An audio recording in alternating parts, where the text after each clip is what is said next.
Қайырлы күн достар, бүгін 30 минутта дайын болатын асқабақты сорпаны дайындаймыз. Достар, алдағы уақытта менің видеоларымды жіберіп алмас үшін каналға тіркеліп, қоңыраушаны басып, все деп таңдап қойыңыздар. Жаңа видео шыққан уақытта сіздерге хабарлама келетін болады. Асқабақты сорпаны дайындау үшін бізге ең бастысы асқабақ қажет. 2 немесе 3 дана картоп, 1 пияз, 1 сәбіз және 2 тісше сарымсақ керек. Біздің сорпамыз 20-25 минутта пісу үшін барлық көкөністерді осындай орташа бөліктерге бөліп турап аламыз. Асқабақты сорпаға өзіңізге ұнайтын көкөністерді қоссаңыз болады. Егер де сіз картоп немесе сәбізді ұнатпайтын болсаңыз, онда салмасаңыз да болады.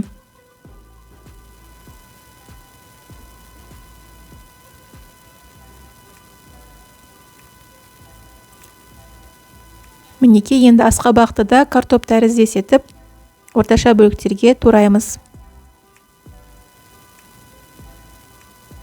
Барлық көкөністерімізді турап алдық. Енді қазанға май құйып, кішкене қыздырып, пияз бен сарымсақты жақсылап қуырып аламыз.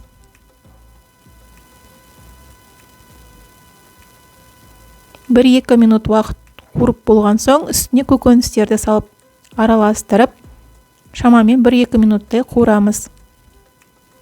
Тұз, бұрыш саламыз, және өзіңізге ұнайтын дәмдеуіштер болса, оны да салсаңыздар болады.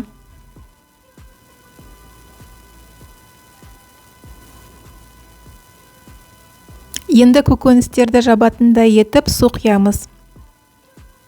Су қайнаған соң, оттың астын баяулатып, 20-25 минуттай көкөністер толық піскенше қайнатамыз.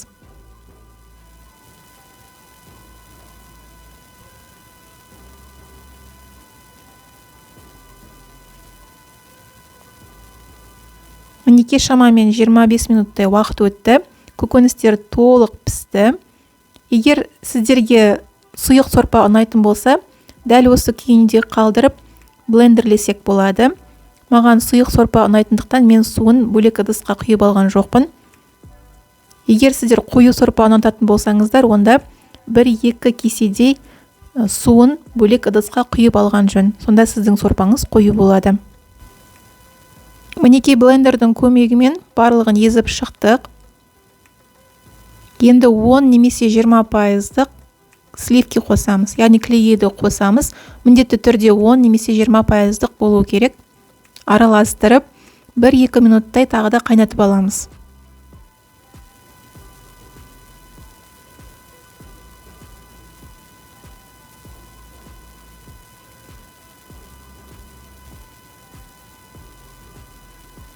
Мінекей достар, біздің асқабақты сорпамыз дайын болды. Бұл сорпаға ас көк қосып ішсеңіздер де болады. Немесе асқабақ дәндері, нанды пеште қыздырып, осылай кептіріп қосып жесеңіздер өте дәмді болады. Достар, сіздерге видео ұнаса, лайк басып, пікір қалдырып, достарыңызбен бөлісуге ұмытпаңыздар. Және де менің каналыма тіркеліп қоюды ұмытпаңыздар. Алдағы уақытта өте көп рецепттер болады. Ас болсын, сіздермен бірге болған Мөлдір.